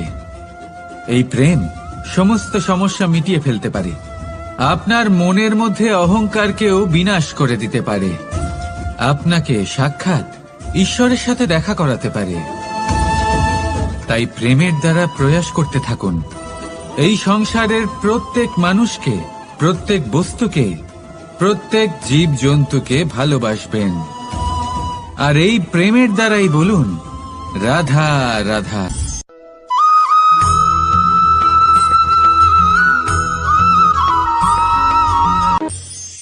মানুষ এক অত্যন্ত বিচিত্র প্রাণী। পরিকল্পনা করে, ষড়যন্ত্র করে, প্রচেষ্টা করে, কাউকে পরাজিত করার চেষ্টাও করে। সাপকে একটা দড়ি মনে করে হাতে চেপে ধরার চেষ্টা করে, কিন্তু একটা কথা বুঝতেই পারে না, সময়ের এই সাপ, এটা হাতে চেপে ধরাই যায় না। আর আপনি যা করবেন তা আবার ফিরে আসবে আপনারই সামনে। দেখুন, এতে কিছুই যায় আসে না যে আপনি কুম্ভকারের পুত্র নাকি কৃষ্ণের পুত্র।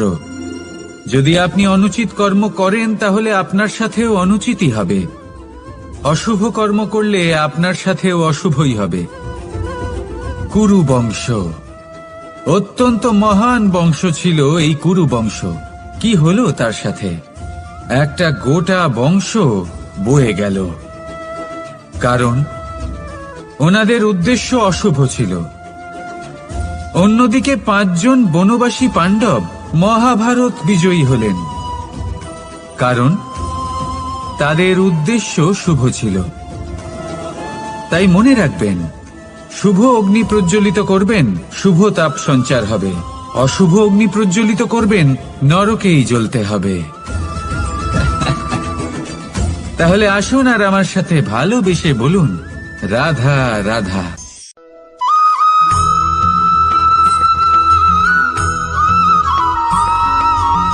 প্রেম এই সংসারে এসেছিল এই সংসারকে প্রেমের শিক্ষা দেওয়ার জন্য, এই জীবনের সুখের অনুভূতি আসলে কি তা শেখানোর জন্য। কিন্তু যদি সত্যি কথা বলি তো আমি নিজেই প্রতিদিন প্রেমের নতুন নতুন স্বরূপ দেখতে পাই। প্রেমের একটা নতুন অনুভূতি প্রত্যেক নতুন দিনে। আর তার কারণ হলো এই প্রেম অনন্ত, এ হলো দৈব।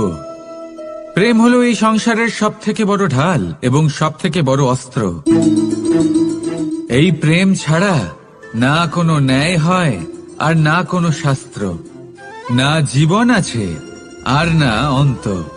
এবার যদি এই প্রেম মনের মধ্যে বাস করতে শুরু করে, তাহলে কখনো কোনো সমস্যাই হবে না, আর যদি হয়েও থাকে তাহলে তা স্থায়ী হবে না। এই প্রেম কি না করতে পারে? এই প্রেম সমস্ত সমস্যা মিটিয়ে ফেলতে পারে, আপনার মনের মধ্যে অহংকারকেও বিনাশ করে দিতে পারে, আপনাকে সাক্ষাৎ ঈশ্বরের সাথে দেখা করাতে পারে। তাই প্রেমের দ্বারা প্রয়াস করতে থাকুন। এই সংসারের প্রত্যেক মানুষকে, প্রত্যেক বস্তুকে, প্রত্যেক জীব জন্তুকে ভালোবাসবেন, আর এই প্রেমের দ্বারাই বলুন রাধা রাধা।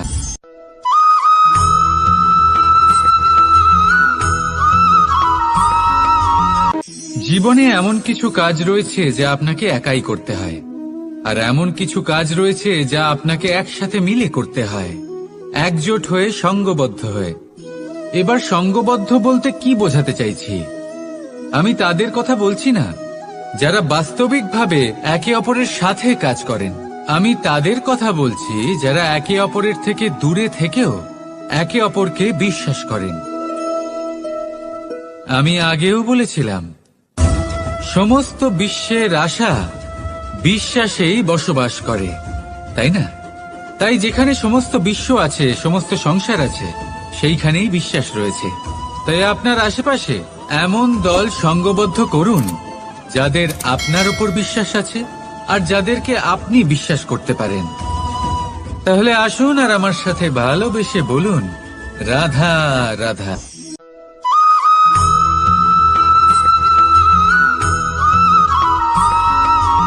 আমরা যে মানুষকে চাই, যাকে আমরা ভালোবাসি, তাকে একটা উপহার অবশ্যই দিতে চাই।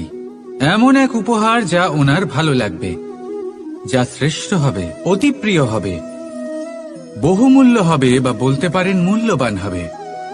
তাই আমরা কি করি? আমরা বাজারে যাই, তার জন্য স্বর্ণ, আভূষণ, হিরে, মুক্তো এইসব নিয়ে আসি। কিন্তু এটাই কি সর্বশ্রেষ্ঠ উপহার? কখনোই নয়।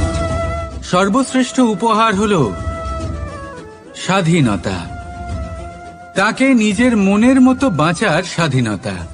যদি আপনি কাউকে স্বাধীনতা না দিতে পারেন, তাহলে সে কোথাও না কোথাও বন্দী হয়ে যায়, তার বিকাশ কোথাও না কোথাও আটকে যায়। কিন্তু যদি আপনি কাউকে স্বাধীনতা দিতে পারেন, তাহলে আপনি দেখবেন ও সমস্ত সংসারকে, এই জীবনকে নিজের দৃষ্টিভঙ্গি দিয়ে দেখবে, বুঝবে যে কোনটা হলো উচিত আর কোনটা হলো অনুচিত, আর এটাই হলো সর্বশ্রেষ্ঠ। আর এবার যদি কাউকে স্বাধীনতার মাধ্যমে এত বড় একটা শক্তি দিতে পারেন, তাহলে আপনি আমাকে বলুন, এর থেকে বড় উপহার আর কি হতে পারে? আসুন আর আমার সাথে ভালোবেসে বলুন রাধা রাধা।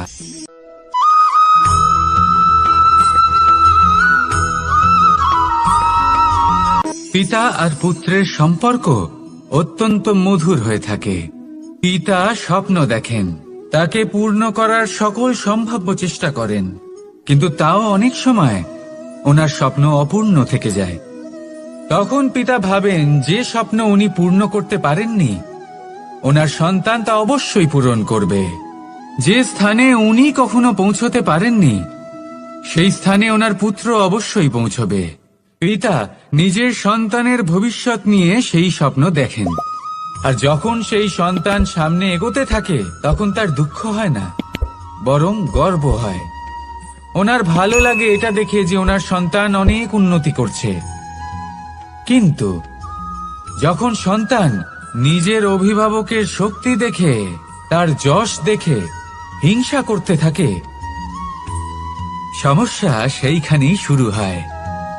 সেই জন্য সকল সন্তানকে এটা মনে রাখতে হবে, দেখুন, পুত্র হবার সুবাদে এক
আমরা যখনই কোনো যাত্রায় যাব বলে মনে করি তখনই আমরা প্রস্তুত থাকি আসন্ন বিপদের জন্য বা সংকটের জন্য। যেমন যদি আমাদের মনে হয় যে আজকের পরিবেশ খুব ঠান্ডা হবে, তাহলে আমরা গরম বস্ত্র ধারণ করি বা সেটাকে সাথে নিয়ে যাই। যদি মনে হয় যে বৃষ্টি হতে পারে বা বৃষ্টি হয়ে চলেছে আমরা দেখছি, তাহলে আমরা একটা ছাতা সাথে নিয়ে নিই। আমরা প্রস্তুত থাকতে চাই এবং এটাই উচিত, এবং সেই কারণেই আমরা যাত্রায় সাফল্য লাভ করি। কিন্তু যদি আমরা কথা বলি জীবনযাত্রা নিয়ে, যা কিনা সব থেকে বেশি গুরুত্বপূর্ণ, তাহলে তার জন্য আমরা পূর্ণরূপে প্রস্তুত থাকি না। আশেপাশের মানুষ, এই সমাজ, আমাদের সাথী, আমাদের মিত্ররা যে কোনো মুহূর্তে বদলে যেতে পারেন। সেই জন্য আমরা নিজেদেরকে কখনো সাবধান করি না, কখনোই নিজেদের প্রস্তুত করি না। আমাদের এটা কখনোই মনে হয় না যে এরকম হতে পারে, আর সেই কারণেই শেষে গিয়ে আমরা অত্যন্ত দুঃখ পাই। একটা অমূল্য শিক্ষা আছে যেটা আমাদের লাভ করা উচিত। সতর্ক থাকা উচিত। এই জীবনযাত্রার জন্য শুধুমাত্র এই পরিবেশের বিষয়ে তথ্য সংগ্রহ করা বা তাকে অনুমান করা এটুকু হলেই চলবে না।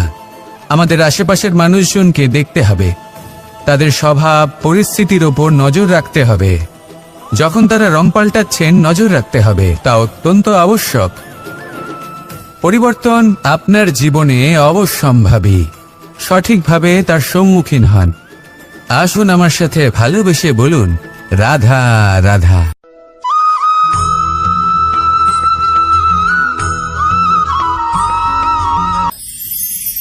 ঈশ্বর আসলে কে? সংসারের বেশিরভাগ মানুষের কাছে ঈশ্বর হলেন এই সংসারের রচয়িতা, পালনকর্তা। কারোর কাছে উনি জ্ঞাতা, কারোর কাছে উনি হলেন আস্থার প্রতীক, আবার কারোর জন্য শুধুমাত্র অন্ধবিশ্বাস। কিন্তু এই ঈশ্বর কি কোনো শরীর, নাকি একটা বোধ, নাকি শুধুই শ্রদ্ধা? ঈশ্বর হলেন তিনি যিনি হলেন আপনার ইষ্ট। সেই জন্যই তো গুরু, মাতা, পিতা এনাদেরও ঈশ্বরই বলা হয়েছে। যাদেরকে আমরা ঈশ্বর বলে মনে করি, যারা আমাদের ইষ্ট, তারা আমাদের একটি পথ দেখান, একটি দিকে চালিত করেন। সেই পথে চলে আপনি শুভ কর্ম করতে পারেন। আর যখন কোনো ব্যক্তি তার ঈশ্বরের আদেশ পালন করেন, তখন সে নিজে থেকেই শুভ পথে অগ্রসর হয়ে যান। বেশ কয়েকজন মানুষ ঈশ্বরের ওপর আস্থা রাখেন এবং ভাবেন যে অনুচিত কোনো কাজ করা উচিত নয়, ঈশ্বর দেখছেন। ওনারা ভয় পান যে কোনো অনুচিত কর্ম করলে কে জানে তার পরিণাম কি হবে। এমন অনেক ব্যক্তি রয়েছেন যারা ঈশ্বরকে বিশ্বাস করেন এবং জানেন যে ঈশ্বর তাদেরকে দেখছেন, তাই যে যে শুভকর্ম ওনারা করেছেন তার ফল তারা অবশ্যই পাবেন। এবার আপনি ভয় পেয়ে ঈশ্বরকে বিশ্বাস করবেন নাকি বিশ্বাসের দ্বারা ঈশ্বরকে বিশ্বাস করবেন, সেই সিদ্ধান্ত আপনারই। কিন্তু হ্যাঁ, যদি আপনার মনে ঈশ্বরের জন্য কোনো স্থান থাকে, যদি আপনার কোনো ইষ্ট থাকেন, যদি আপনি কাউকে ঈশ্বর মনে করেন, যার প্রত্যেক আদেশ আপনি পালন করে থাকেন, তাহলে বলি ঈশ্বর কখনো আপনাকে অনুচিত পথে চালিত করবেন না। আসুন আমার সাথে ভালোবেসে বলুন, রাধা রাধা।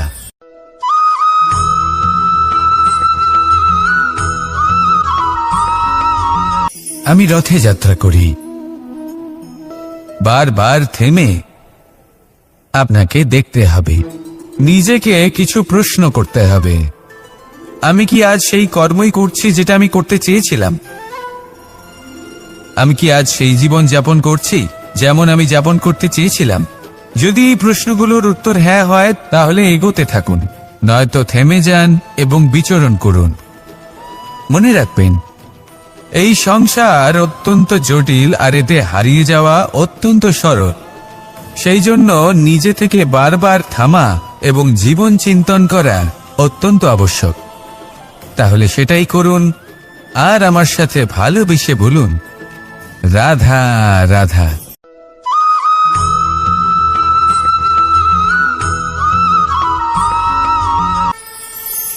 কথায় আছে যে স্বপ্ন এবং লক্ষ্য হলো একটি মুদ্রারই দুটি দিক।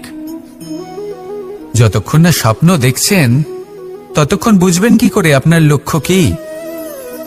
স্বপ্ন দেখে যদি নিজের লক্ষ্য বুঝতে পারেন, সেটা পেতে চান, তবেই সেটা লাভ করতে পারবেন।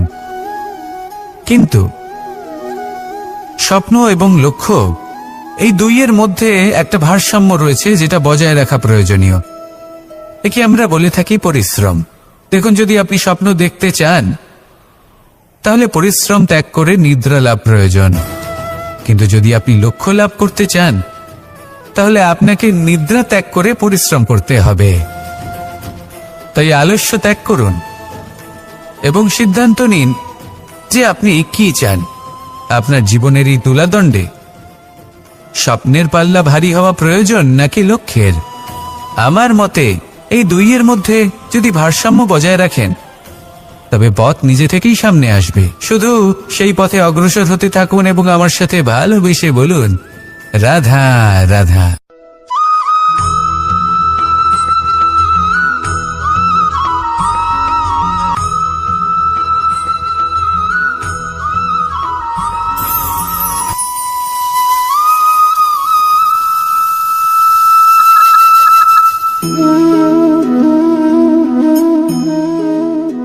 মোহনের বাঁশির এই সুর, এই সঙ্গীত কার না পছন্দ হয়? সবারই খুব ভালো লাগে। এবার এই সুর আসে কোথা থেকে? কেউ বলবেন কৃষ্ণের হৃদয় থেকে।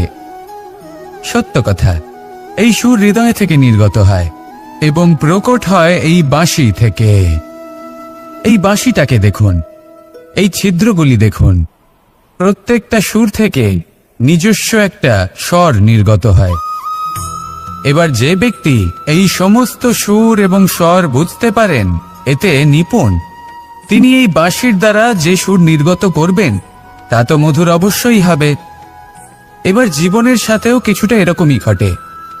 জীবনের কিছু নীতি থাকে, অর্থ, কুটুম্ব এবং আধ্যাত্মিক। যদি জীবনের প্রত্যেকটা মুহূর্ত সুখময় হয় এরকম আপনি চান, তাহলে এই তিনটি নীতিতে আপনাকে নিপুণ হতে হবে।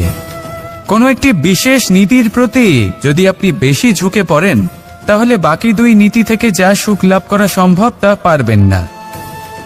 ধন অর্জন করতে হবে পরিবারের জন্য, পরিবারের সুখ মনের শান্তির জন্য, মনে শান্তির প্রয়োজন মনের শুদ্ধতার জন্য।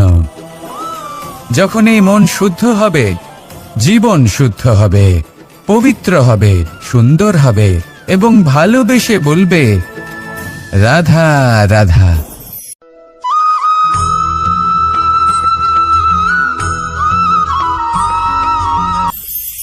আপনারা সবাই একটা গাছের পাতাকে দেখুন। যতক্ষণ পর্যন্ত গাছের সাথে, মানে গাছের ডালের সাথে জুড়ে থাকে, সে সবুজ থাকে, বাতাসের সাথে সে নড়তে থাকে। যতক্ষণ পর্যন্ত ও সূর্য থেকে পাওয়া রশ্মির শক্তি গাছে পৌঁছে দেয়, ততক্ষণ ও ডালের সাথে যুক্ত থাকে। কিন্তু যখন সেই পাতা শুকিয়ে যায়, তখন তার কোনো গুরুত্ব থাকে না। সেই পাতা গাছের ডালে এবং বৃক্ষের কাছে বোঝা হয়ে থেকে যায়। এবং এমন এক সময় আসে যখন সেই ডালটি শুকনো সেই পাতাকে পরিত্যাগ করে। এটাই আমরা এই প্রকৃতিতে দেখি এবং এটাই হলো সত্য।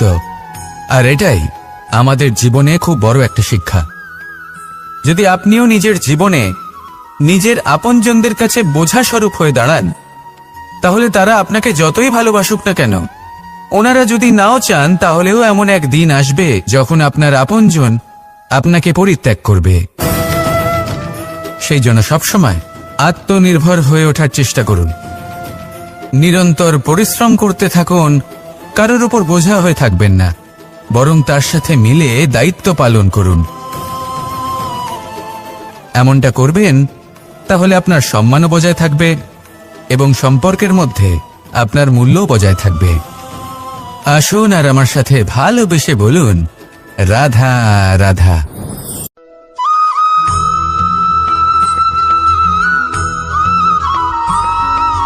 এই শুকনো পাতাটিকে দেখুন, নিষ্প্রাণ হয়ে পড়েছে। কোনো একটা সময় এই পাতাটি একটা গাছের ডালে ছিল। সেই গাছ ওর লালন পালন করত। যখন যখন বাতাস বইত, এই পাতায় কম্পন দেখা দিত, মনকে প্রফুল্ল করে তুলত। কোনো একদিন এই পাতা গাছের ডাল থেকে ঝরে পড়ে গেল। নিঃসন্দেহে ও নিজের স্বাধীনতা পেল, কিন্তু আস্তে আস্তে শুকিয়ে গেল, নিষ্প্রাণ হয়ে গেল। দেখুন, আমি এই কথা বলছি না যে স্বাধীনতা অনুচিত, কখনোই না। কিন্তু যে কোনো পরিস্থিতিতে স্বাধীন হতে চাওয়া এটা নিশ্চিতরূপে অনুচিত। আমরা যদি আমাদের জীবনে পরিবারের গুরুত্ব ভেবে দেখি, তাহলে এই পরিবারে যতই মতভেদ থাকুক না কেন, যতই মনোমালিন্য থাকুক না কেন, যতই বিবাদ থাকুক না কেন, এই সব মিটিয়ে নেওয়া অত্যন্ত প্রয়োজনীয়। সেই সবকিছু সমাপ্ত করা অত্যন্ত প্রয়োজনীয়। কখনো এই পরিবারকে ভাঙতে দেবেন না, কখনো এই পরিবার থেকে দূরে চলে যাবেন না। এই পরিবার হলো আমাদের জীবনের একটা অমূল্য সম্পদ, অমূল্য এক আশ্রয়, যা এই সংসারে হয়তো কোথাও আপনি পাবেন না। তাই একে আগলে রাখুন। ভেবে নিন আপনি পাতা আর আপনার পরিবার সেই গাছ। আসুন আমার সাথে ভালোবেসে বলুন, রাধা রাধা।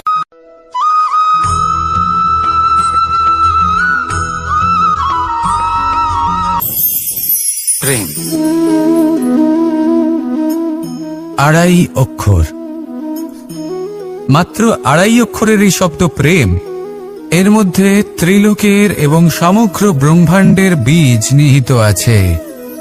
এমন কি আছে যা এই প্রেম করতে পারে না? যেখানে শক্তি এবং বিদ্যা প্রয়োগ করে আপনি কিছুই করতে পারবেন না, সেটাও প্রেম দ্বারা অর্জন করা সম্ভব। প্রেম চাইলে পাথরেও ফুল ফোটাতে পারে। প্রেম চাইলে ন্যাড়া পাহাড়ের বুক চিরে নদীপথ তৈরি করতে পারে।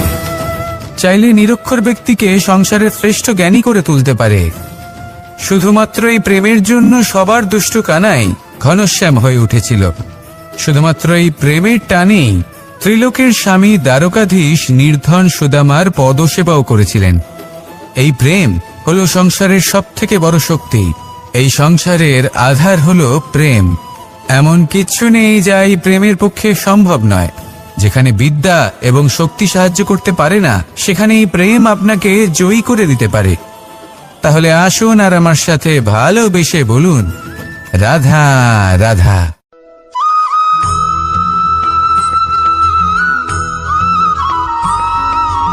দীপাবলি আমাদের সবথেকে বড় উৎসব। শ্রীরাম রাবণকে পরাস্ত করে 14 বছরের বনবাস কাটিয়ে আবার অযোধ্যায় ফিরে এলেন অমাবস্যার রাত্রে। অযোধ্যায় সবাই খুব প্রসন্ন ছিলেন, খুবই উৎসাহিত ছিলেন। অযোধ্যায় সহস্র প্রদীপ প্রজ্বলিত করা হয়েছিল এই উৎসবে। একে আমরা দীপাবলি বলে থাকি। এবার এই বিষয়ে আমরা সকলে জানি। আপনি কি এটা জানেন যে শ্রীরাম বাস্তবে অমাবস্যার এক রাত আগেই অযোধ্যায় পৌঁছে গেছিলেন? সবার সামনে অমাবস্যার রাতে এসেছিলেন। এর কারণ কি? শ্রীরাম প্রমাণ করতে চেয়েছিলেন যে যে কোনো সময়, দিন হোক বা রাত, শুভ বা অশুভ হয় না। শুভ অশুভ কিছু থাকলে তা হলো মানুষের চিন্তা, তার ভাবনা, তার নির্বাচন আর তার কর্ম।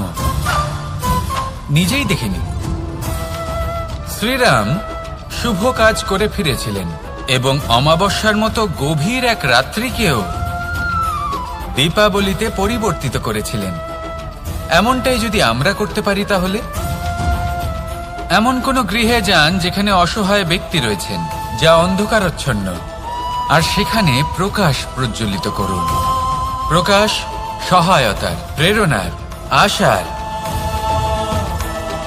যদি এমন কিছু আমরা করতে পারি, তাহলে তাকে প্রকৃত অর্থে দীপাবলি বলা যেতে পারে। তাহলে নিজের পরিবারের সাথে দীপাবলি পালন করুন। আপনাদের শুভেচ্ছা জানাই।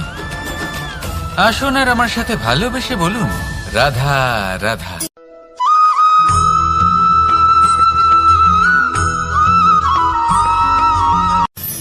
মানুষের এই জীবন, মানুষ জন্ম নেয়, একটা নির্দিষ্ট সময়ের পরে এই সংসার ত্যাগ করে চলেও যায়। এবার শুধু এটাই আবশ্যক নয় যে এই জীবনকালকে আপনি যাপন করবেন, শুধু এটাই গুরুত্বপূর্ণ নয়। আবশ্যক এবং গুরুত্বপূর্ণ হলো এটা যে এই জীবনকালে আপনি এমন কিছু করেন যাতে এই সংসারের মঙ্গল হয়, যাতে এই সংসার আপনাকে মনে রাখে, আপনার থেকে প্রেরিত হয়, আপনার মতো হতে চায়, প্রত্যেক বছর আপনার জন্মতিথির অপেক্ষা করে, এমনভাবে আপনার জন্মদিন পালন করে যাতে সেটা মহোৎসবের আকার ধারণ করে। এবার এই জন্মদিন এমনি এমনি মহোৎসবে পরিণত হয় না। তখন হয় না যখন কোনো ব্যক্তি রাজার রূপে বা কোনো গোয়ালার রূপে জন্মগ্রহণ করে। তখন পরিণত হয় যখন একজন মানুষ জন্মগ্রহণের পরে এই সংসারকে কোনো শিক্ষা দিয়ে যান। কিভাবে একজন মানুষ গোয়ালা থেকে রাজা হতে পারে, কিভাবে একজন মানুষ অসত্য থেকে সত্যের পথে চলতে শুরু করেন, অধর্ম থেকে ধর্মের পথে চালিত হতে পারেন, কিভাবে অন্ধকার থেকে প্রকাশের দিকে যেতে পারেন, কিভাবে নিজের আত্মাকে পরমাত্মার সাথে মিলিত করতে পারেন। তা সে রামনবমী হোক বা জন্মাষ্টমী হোক, তাদের জীবনের সাথে জড়িত প্রত্যেক মুহূর্ত একটা পরবের আকার ধারণ করে। তাহলে আপনিও এইভাবে নিজের জীবন যাপন করতে থাকুন। এই সংসারে শুধু ভালোবাসা বিতরণ করুন, কিছুটা এমন ভাবে বিতরণ করুন যাতে আপনি এই সংসার থেকে চলে যাওয়ার পরেও এই সংসারে আপনি শুধুই ভালোবাসা বিতরণ করতে পারেন। যদি আপনি এরকম করেন, সংসারকে প্রেরণা দেন, তাহলে আপনার জীবনও রাধা কৃষ্ণের প্রেমের মতোই অলৌকিক এবং দৈব হয়ে উঠবে। আসুন আর আমার সাথে ভালোবেসে বলুন, রাধা রাধা।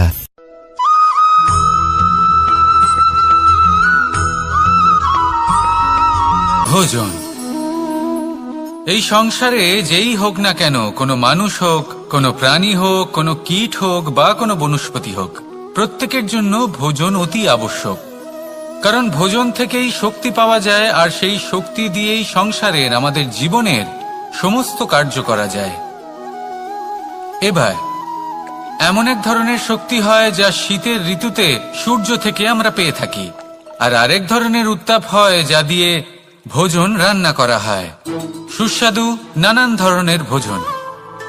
এবার অত্যন্ত গুরুত্বপূর্ণ হলো যে ব্যক্তি সেই ভোজন বানাচ্ছেন তার মানসিক পরিস্থিতি এবং সেই ব্যক্তি যিনি ভোজন গ্রহণ করছেন তার মানসিক অবস্থা। যখনই আপনি ভোজন বানাচ্ছেন তখন ভালোবাসার সাথে কাজটা করুন, ধন্যাত্মক ভাব নিয়ে, সৎ ভাবনার সাথে। কারণ আপনার এই মানসিক স্থিতি শক্তির আকারে সেই খাদ্যের সাথে মিলে মিশে যায়। আর যখনই আপনি ভোজন গ্রহণ করছেন তখন সদ্ভাবনার সাথে, প্রসন্নতার সাথে গ্রহণ করুন, ধন্যাত্মক ভাব নিয়ে। যদি আপনি প্রসন্নতার সাথে রান্না করেন, প্রসন্নতার সাথে খাদ্য গ্রহণ করেন, তাহলে আপনি প্রসন্নই থাকবেন, আর মন সুপ্রসন্ন হয়েই বলবে রাধা রাধা।